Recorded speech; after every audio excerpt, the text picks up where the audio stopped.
Bismillah. Dünyada yaşanan savaşlar, e, yaşanan işgaller, askeri darbeler, ekonomik krizler veya salgın hastalıklar insanların bulundukları toprakları hızlı bir şekilde e, terk etmek zorunda bırakmaktadır. Özellikle yaşanan bu gelişmeler hızlı ve kontrolsüz bir nüfus hareketliğine sebep olmaktadır. Bu durum da kendisiyle beraber birçok insani krize ve iç karışıklığa sebep olmaktadır. Bu anlamda bütün dünyada büyük bir insanlık imtihanı ile karşı karşıya kalmaktadır. Yani bu yaşanan göç dalgaları, oluşan göçmen sayısının büyüklüğü kendisiyle beraber aslında dünyada var olan bütün toplumları, iktidarları, ülkeleri farklı bir sınavla, farklı bir imtihanla karşı karşıya getirmektedir.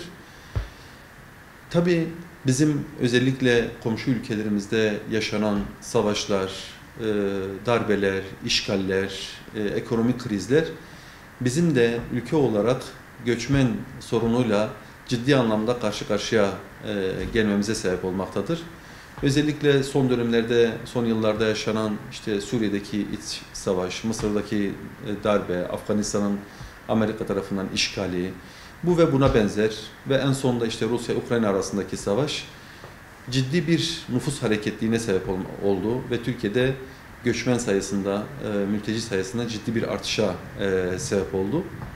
Özellikle medeniyet değerlerimizde var olan ensar ve muhacir bilinciyle hareket eden toplumumuz her zaman olduğu gibi bugün de bir ensar fedakarlığıyla mülteci kardeşlerimize kucak açmış, onlardan hiçbir şey esirgememeye gayret etmiş ve onları bağrına basmıştır. Özellikle Avrupa'da hızla artan göçmen karşıtlığı ve bu oluşan zeminde ortaya çıkan siyasi partiler ciddi anlamda karşılık görmüşlerdir. Özellikle 2023'te Mayıs ayında gerçekleşen seçim öncesinde, seçim kampanyasında da maalesef Türkiye'de de bu durum oluşturulmak istendi.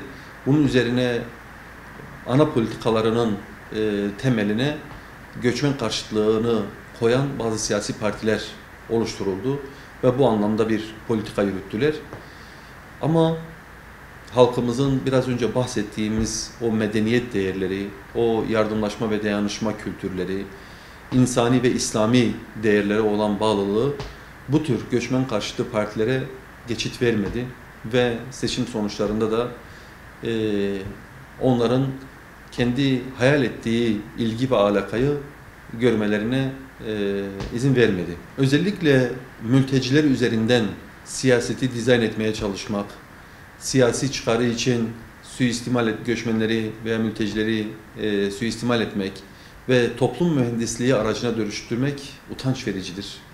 Hele hele mültecileri ötekileştirmek, ırkçı saldırılarının hedefi haline getirmek, can ve mallarına kast ederek kaos oluşturmaya tevessül etmek tam anlamıyla bir insanlık suçudur. Yani bizler göçmen ve mülteci karşıtlığını aslında insanlık karşıtlığı olarak değerlendirmekteyiz.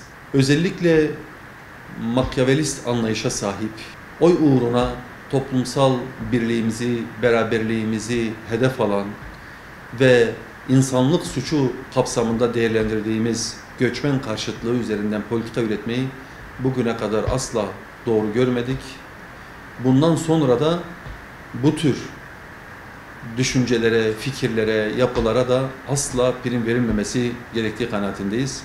Tabii bu konuda hepimize sorumluluklar düşmektedir. Yani halkımıza sorumluluklar düştüğü gibi siyaset kurumuna ve hükümete de bu anlamda sorumluluklar düşmektedir. Ve bugüne kadar halkımız ortaya koyduğu insani ve İslami duruşuyla bugüne kadar başarılı bir süreç yönetildi. Biz inanıyoruz ki bu anlayışla hareket etmeye devam etmemiz gerekir.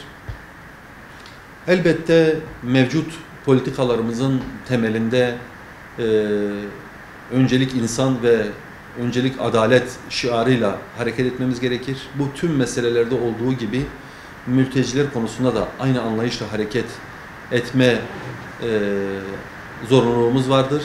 Bu nedenle mültecilerin kendi yaşadığı topraklara güvenli bir şekilde gidebilmesi için öncelikle üzerimize düşen sorumluluk göç edilen bölgelerin güvenlikli hale getirilmesidir. Tabii göçmen sorunu ve mülteci sorununa kalıcı çözüm üretmek adına aslında tüm dünyada insanın yaşadığı her metrekarede adaletin hakim olması, insanların huzur ve barış içerisinde yaşamlarını ikame etmeleri öncelikli hedefimizdir. Çünkü yeryüzünde adaletin tesis edilmemesi durumunda yaşanan bu tür nüfus hareketlilikleri insanların içerisinde yaşadığı toprakları da güvensiz hale getirmektedir ve kendisiyle beraber birçok sorunu da üretmektedir. Bu nedenle insanların kendi bulundukları ortamlarda güven içerisinde yaşaması tüm insanlığın sorumluluğundadır. Aksi halde bu tür bir anlayışla hareket edilmemesi durumunda yaşanan acı olaylara hepimiz şahit olmaktayız. Özellikle sağlıksız ve tehlikeli şartlarda seyahat eden göçmenlerin bir kısmı balık istifi doldurdukları deniz araçlarının batması sonucu boğulmakta. Bazen gitmek istedikleri ülkelerin sahillerine yanaştırılmak için denizin ortasında açık ve susuzluktan ölmekte ya da kilitlendikleri evlerde yanarak can vermektedirler.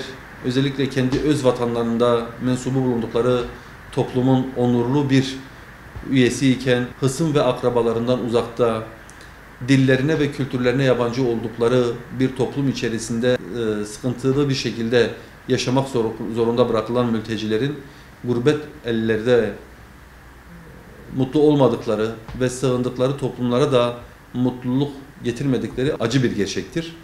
Bu nedenle bu mülteci konusu tüm insanlığın sorumluluğundadır.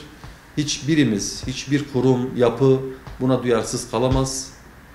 Buna köklü çözüm bulmak adına insanları yerinden etmeyi engelleyici savaşlar, işgaller, ekonomik krizlere karşı hepimizin sağduyulu bir şekilde hareket etmesi gerekir.